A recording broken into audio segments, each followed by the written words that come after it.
राजा सिद्धार्थ के महल के पास एक उद्यान था, जहाँ पर राजा सिद्धार्थ बैठकर प्रकृति का आनंद लिया करते थे।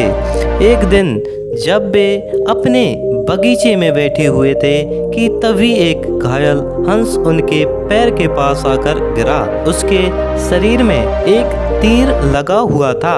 उसे देखने से प्रतीत हो रहा था कि किसी शिकारी ने उसका शिकार किया है।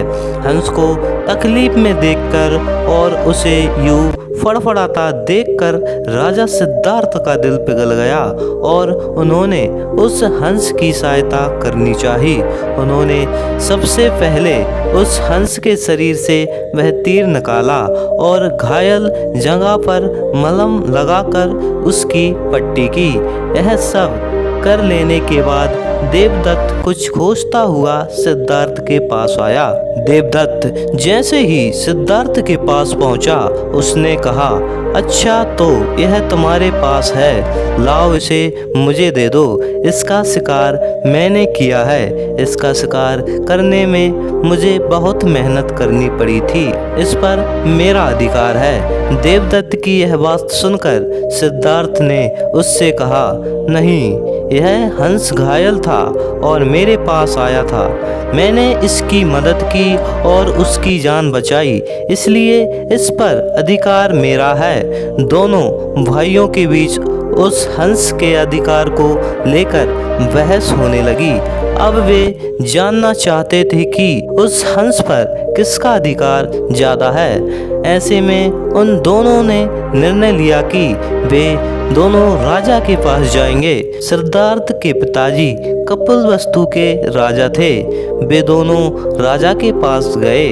राजा के पास पहुंचते ही देवदत्त ने सबसे पहले कहा, महाराज, इस हंस पर सबसे ज़्यादा अधिकार मेरा है, क्योंकि मैंने इसका शिकार किया है। इस वजह से आप सिद्धार्थ से कहिए कि वह यह हंस मुझे दे दे।